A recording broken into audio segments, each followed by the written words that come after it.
നമസ്കാരം. നിയമമണ്ഡലം എന്തെങ്കിലും ട്വിസ്റ്റ് നടക്കുമോ? രാജീവ് ചന്ദ്രശേഖർ വളരെ കൃത്യമായി ആദ്യം തന്നെ സ്വയം സ്ഥാനാർത്ഥിത്വം പ്രഖ്യാപിച്ച് പോയ മണ്ഡലമാണ്. അവിടെ നിന്നാണ് ആ മണ്ഡലത്തിൽ നിന്നാണ് ആശാനാഥ് ഉള്ളത്, ആ മണ്ഡലത്തിൽ നിന്നാണ് രാജേഷ് ഉള്ളത്. പൂജപ്പുര ഉൾപ്പെടെയുള്ള BJP ജയിച്ചിട്ടുള്ള പ്രദേശങ്ങളെല്ലാം ഉള്ളൊരു മണ്ഡലമാണത്. BJPക്ക് വലിയ ശക്തമായ സ്വാധീനമുള്ള മണ്ഡലമാണ്. പക്ഷേ അവിടുത്തെ അടിയൊഴുക്കുകൾ മറ്റു രൂപത്തിലേക്ക് വരുന്നുണ്ടോ എന്നുള്ളത് വളരെ കൃത്യം നമ്മൾ ചർച്ച ചെയ്യണം. ഒന്ന്, SDPIക്ക് 5000-നും 10,000-നും ഇടയ്ക്ക് വോട്ട് SDPIക്ക് ഉണ്ടെന്നാണ് അവർ അവകാശപ്പെടുന്നത്. ചിലരത് 13,000 എന്ന് പറയുന്നു, പക്ഷെ അത്ര ഉണ്ടാവാൻ സാധ്യതയില്ല. എന്തായാലും പക്ഷേ മുസ്ലിം കൺസോൾട്ടേഷൻ്റെ കുറച്ച് വോട്ടുണ്ട്. മണക്കാട് ഭാഗത്തിൻ്റെ കുറച്ച് ഭാഗവും കൂടി അതിനകത്ത് വരുന്നുണ്ട്. നേമം ഭാഗത്ത് കുറച്ച് വരുന്നുണ്ട്. പഴയ PDP ആണ്, PFI ഒക്കെ ആയിട്ടുള്ള ആളുകളെല്ലാം SDP ആയിട്ടൊക്കെ നിൽക്കുന്നുണ്ട്. അപ്പോൾ SDPI പരസ്യമായി ശിവൻകുട്ടിക്ക് ഇത് കൊടുത്തിട്ടുണ്ട്. പിന്നെ മറ്റൊരു പ്രധാനപ്പെട്ട കാര്യം, സംസ്ഥാനാടിസ്ഥാനത്തിൽ കോൺഗ്രസിന് ഒരു അപ്പർ എഡ്ജ് കിട്ടും എന്നൊരു തോന്നൽ ഉള്ള ഒരു തെരഞ്ഞെടുപ്പാണിത്. ആ തോന്നൽ വർക്കൗട്ട് ചെയ്താൽ ശബരിനാഥ് എന്ന് പറയുന്ന വലിയ അഴിമതിയൊന്നുമില്ലാത്ത, നേരത്തെ കാട്ടാക്കടയിൽ ആര്യനാട് മണ്ഡലത്തിൻ്റെ, അരുവിക്കര മണ്ഡലത്തിൻ്റെ MLA ആയിരുന്നു, G കാർത്തികേയൻ്റെ മകനാണ്, ചെറുപ്പക്കാരനാണ്, ഒരു ഹാൻസം ആണ്, പവർഫുൾ ആണെന്നൊക്കെ ഉള്ളൊരു തോന്നൽ ശബരിനാഥ് അവിടെ ഉണ്ടാക്കിയിട്ടുണ്ട്. അപ്പോൾ ഹിന്ദു വോട്ടിൽ കുറേ അധികം വോട്ട് ശബരിനാഥ് പിടിക്കാൻ സാധ്യതയുണ്ട്, പ്രത്യേകിച്ച് നായർ ഈഴവ വോട്ടുകൾ. ഈഴവ വോട്ട് നല്ലൊരു ശതമാനവും നായർ വോട്ടും ശിവൻകുട്ടി പിടിക്കാനും സാധ്യതയുണ്ട്.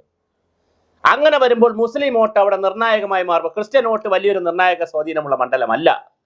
പിന്നെ ശൈവ വെള്ളാള വിഭാഗത്തിലുള്ള കുറച്ച് ആളുകൾ ഈ നേമത്തിൻ്റെ പാപ്പനംകോട്, നേമം, പള്ളിച്ചലിൻ്റെ കുറച്ച് ഭാഗത്തൊക്കെ, അതായത് കാട്ടാക്കടയ്ക്കും വെടിയച്ചാങ്കൊലൊക്കെ ആകുമ്പോൾ പിന്നെ കാട്ടാക്കടയാവും, അതിനിപ്പുറത്തോട്ടുള്ള കുറച്ച് ഭാഗത്ത് ശൈവ വെള്ളാള വിഭാഗക്കാരും മോശമല്ലാത്ത ഒരു കമ്മ്യൂണിറ്റിയായി അവിടെ ഉണ്ട്. അവർ BJPക്ക് വോട്ട് ചെയ്യുമോ? അവർ പരമ്പരാഗതമായി പലപ്പോഴും കോൺഗ്രസിന് വോട്ട് ചെയ്യുന്നവരാണ്. പിന്നെ LDFിലുള്ളവരുമുണ്ട്. അവർ ഇപ്പോൾ BJPക്ക് വോട്ട് ചെയ്യുമോ എന്നൊരു ചോദ്യമുണ്ട്. ഇങ്ങനെ പലതരത്തിലുള്ള ഒരുപാട് ചോദ്യങ്ങൾ ചോദിക്കുമ്പോഴാണ് ഈ ചോദ്യങ്ങൾക്കെല്ലാം ഉത്തരം കിട്ടേണ്ട രീതിയിലുള്ള ഒരു രീതിയിലേക്ക് മാറുമ്പോൾ രാജീവ് ചന്ദ്രശേഖറിന് ഒരുപാട് അടിയൊഴുക്കുണ്ടാകുമോ? പിന്നെ കേൾക്കുന്നൊരു കാര്യമുണ്ട്, അത് BJPയുടെ എല്ലാ കാലത്തെ ഒരു ശാപമാണ്. BJP കാൻഡിഡേറ്റ് ജയിക്കാൻ പോകുമ്പോൾ ആരെങ്കിലും കലഹിക്കും, അതിനകത്ത് ഏതെങ്കിലും ഗ്രൂപ്പ് അതിനകത്ത് കലഹിക്കും. ഒന്നുകിൽ ആ മണ്ഡലത്തിലുള്ള നേതാവിൻ്റെ ഗ്രൂപ്പിൻ്റെ ആളുകളായിരിക്കും, അല്ലെങ്കിൽ അടുത്ത മണ്ഡലത്തിലുള്ള അടുത്ത മുഖ്യമന്ത്രി ആരാണ്, അടുത്ത ഗവർണർ ആരാണ്, അടുത്ത കേന്ദ്രമന്ത്രി ആരാണ് എന്നൊക്കെ ചിന്തിച്ച് കൂട്ടി, ആവശ്യമില്ലാത്ത ചിന്തകളൊക്കെ കൂട്ടി ഒരു ഗ്രൂപ്പ് പ്രവർത്തനം നടത്തും. എനിക്ക് വളരെ ശക്തമായിട്ട് അറിയാമെന്നുള്ള നമ്മളെ സുഹൃത്തുക്കൾ എല്ലാ പാർട്ടിയിലും ഉണ്ടല്ലോ, എല്ലാ രാഷ്ട്രീയ പാർട്ടിയിലും നമ്മൾ ചാനലൊക്കെ നടത്തുന്നത് കൊണ്ട് പൊതുരംഗത്ത് വരുന്ന ആളെന്നുള്ള നിലയിൽ എല്ലാ പാർട്ടികളിലും നമുക്ക് നല്ല നല്ല ബന്ധങ്ങളുണ്ട്. വളരെ കൃത്യമായി ഒരു ഗ്രൂപ്പ് കളിച്ചോളയും. നേരത്തെ വട്ടിയൂർക്കാവ് മണ്ഡലത്തിൽ ഞാനൊരു ഉദാഹരണം തന്നെ പറയാം. നേരത്തെ വട്ടിയൂർക്കാവ് മണ്ഡലത്തിൽ S സുരേഷ് മത്സരിച്ചു. അപ്പോൾ S സുരേഷ് മത്സരിച്ചപ്പോൾ S സുരേഷിന് വേണ്ടി അതിനിടയിൽ ഞാനൊരു സെമിനാറിൽ കുറച്ച് BJPക്കാരെ കാണാനിടയായി. പൊതു സെമിനാറാണ്, അവിടെ BJPക്കാരോട് വന്നത്, BJP സെമിനാറല്ല, ഒരു പബ്ലിക് സെമിനാറിൽ ചില BJP പ്രവർത്തകർ BJP ആയിട്ട് വന്നാലും അവരല്ലാതെ വന്നു, ജോലിയുള്ള സർക്കാരിൽ ജോലിയുള്ളവരാണ്. അപ്പോൾ അവരോട് ഞാൻ സ്വകാര്യമായി ചോദിക്കുകയായിരുന്നു, സുരേഷ് മത്സരിക്കുകയല്ലേ, നിങ്ങളിപ്പോൾ വട്ടിയൂർക്കാവ് എൻ്റെ മണ്ഡലമാണ്, അവിടെ സുരേഷിന് വേണ്ടി നിങ്ങൾ പ്രവർത്തിക്കാനൊക്കെ വരുന്നു. സുരേഷോ, രാജേട്ടൻ മത്സരിച്ചത് ഞങ്ങൾ വരും.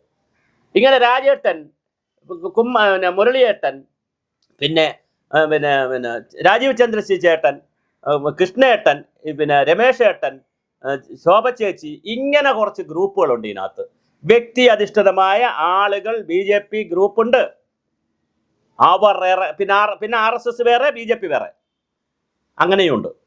ഇതെല്ലാം ഉണ്ടെന്നേ, യാഥാർത്ഥ്യമാണ്. ഈ വീഡിയോ രാജീവ് ചന്ദ്രശേഖർ കേട്ടാലും കുഴപ്പമില്ല, കേൾക്കണം.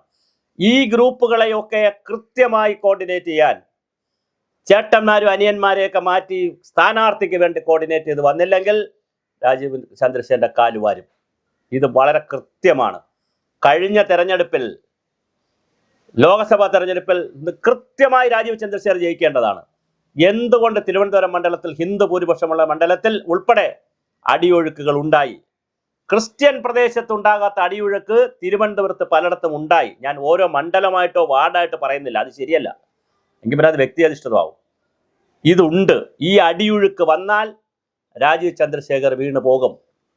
ഈ അടിയൊഴുക്ക് പരസ്യമായ കാര്യമല്ല ഞാനീ പറയുന്നത്. ഇപ്പോൾ SDPI ശിവൻകുട്ടിക്ക് പരസ്യമായി പിന്തുണ കൊടുക്കുന്നതോ കോൺഗ്രസ് പരസ്യമായി പിന്തുണ കൊടുക്കുന്നതൊന്നുമല്ല ഞാനീ പറയുന്നത്. അങ്ങോട്ടും ഇങ്ങോട്ടും പിന്തുണ കൊടുക്കുന്നൊന്നുമല്ല പറയുന്നത്. കാരണം CPM-നെ സംബന്ധിച്ചിടത്തോളം ഇത് ലാസ്റ്റ് വണ്ടിയാണ്, ജയിച്ചേ പറ്റൂ അവർക്ക്. കോൺഗ്രസിനെ സംബന്ധിച്ചിടത്തോളം എങ്ങനെയും അധികാരത്തിൽ വന്നേ പറ്റൂ, അതുകൊണ്ട് അവർക്ക് ജയിച്ചേ പറ്റൂ. പിന്നെ CPM-ഉം BJP ആയിട്ട് ഒരു അണ്ടർസ്റ്റാൻഡിങ് അവിടെ ഉണ്ടാകാൻ സാധ്യതയില്ല. കോൺഗ്രസും BJP-യുമായിട്ട് അണ്ടർസ്റ്റാൻഡിങ്, അപ്പം അണ്ടർസ്റ്റാൻഡിങ് പരസ്യമായി ഉണ്ടാകാൻ ഒരു സാധ്യതയുമില്ല. SDPI-യുടെ മുസ്ലിം വോട്ട് കൺസോൾട്ട് ചെയ്യപ്പെട്ടാൽ, കുറച്ച് മുസ്ലിം വോട്ട് UDF-ന് പോയാൽ, മുസ്ലിം വോട്ട് കംപ്ലീറ്റ് ആയിട്ട് മാറിപ്പോയാൽ, പിന്നെ ഹിന്ദു വോട്ടിലാണ്, സമ്പൂർണ്ണമായി ഹിന്ദു വോട്ടിലാണ് രാജീവ് ചന്ദ്രശേഖരന്റെ നോട്ടം, അല്ലെങ്കിൽ രാജീവ് ചന്ദ്രശേഖരന്റെ രക്ഷ വരുന്നത്. അങ്ങനെ സമ്പൂർണ്ണമായ ഹിന്ദു വോട്ടിൽ കുറെ നായർ വോട്ട്, നായർ ഈഴവ വോട്ടുകൾ, അല്ലെങ്കിൽ നായർ വോട്ട് പ്രധാനമായി ശബരിനാഥ് പിടിക്കുകയും കുറെ നായർ ഈഴവ വോട്ട് ശിവൻകുട്ടി പിടിക്കുകയും 2 പ്രാവശ്യം അവിടെ MLA ആയിരുന്നു എന്നുള്ള നിലയിൽ, അവിടെ മന്ത്രിയായിട്ടിരുന്ന ആളെന്നുള്ള നിലയിൽ ഉള്ള സ്വാധീനമൊക്കെ കൂടി വച്ചുകൊണ്ട് അത് വോട്ട് പിടിക്കുകയും ചെയ്താൽ, രാജീവ് ചന്ദ്രശേഖരന്റെ കൂടെ നിൽക്കുന്ന ആളുകൾ ചേട്ടൻ കളി കളിച്ചാൽ, എനിക്കറിയാം പലരെയും ചേട്ടൻ കളിക്കുന്നവരെ, ഞാൻ അത്രയും ആധികാരികമായിട്ട് പറയുന്നത്, കുറെ ആളുകൾ ചേട്ടൻ കളിക്കും. വളരെ ഉത്തരവാദിത്തപ്പെട്ട ഒരു സംഘപരിവാർ 1-2 സംഘപരിവാർ സംഘടനയിലെ ആളുകൾ എന്നെ വിളിച്ച് പറഞ്ഞിട്ടുണ്ട്. അത് ഈ തെരഞ്ഞെടുപ്പില്ല, കഴിഞ്ഞ പാർലമെന്റ് തെരഞ്ഞെടുപ്പിന് ഞങ്ങൾ ഒരിക്കലും വേറെ പ്രവർത്തിക്കില്ല. എന്തേ? BJP മത്സരിക്കുന്നു, സംഘപരിവാർ എന്ന് പറഞ്ഞ RSS അല്ല കേട്ടോ, വേറെ പരിവാർ സംഘടനകൾ കുറെ ഉണ്ടല്ലോ, ഹിന്ദു സംഘടനകൾ, അവരിറങ്ങൂല. എന്താണിത്? അങ്ങനെയുള്ള അണ്ടർ കറൻസ് വന്നാൽ, അടിയൊഴുക്കുകൾ വന്നാൽ രാജീവ് ചന്ദ്രശേഖർ കാലിടറും. അങ്ങനെ വന്നാൽ ശോഭാ സുരേന്ദ്രൻ മാത്രമായിരിക്കും കേരളത്തിൽ ജയിച്ച് കയറുക എന്നുള്ള ഒരു വല്ലാത്ത ന്യൂസും പുറത്ത് വന്നുകൊണ്ടിരിക്കുന്നു. ശോഭാ സുരേന്ദ്രൻ മാത്രമാണ് ഏറ്റവും സേഫ് സോൺ.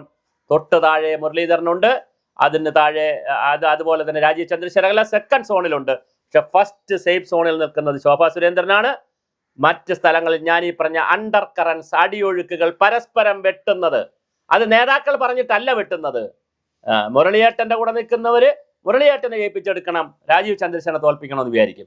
രാജീവ് ചന്ദ്രശേഖരന്റെ കൂടെ നിൽക്കുന്നവർ രാജീവ് ചന്ദ്രശേഖരനെ ജയിപ്പിച്ചെടുക്കണം, മുരളിയേട്ടനെ ഇങ്ങനെ ചേട്ടൻ അനിയൻ ബാവ, ചേട്ടൻ ബാവ കളിയുണ്ട് ഇതിനകത്ത്. വളരെ കൃത്യമാണ് ഈ കളി.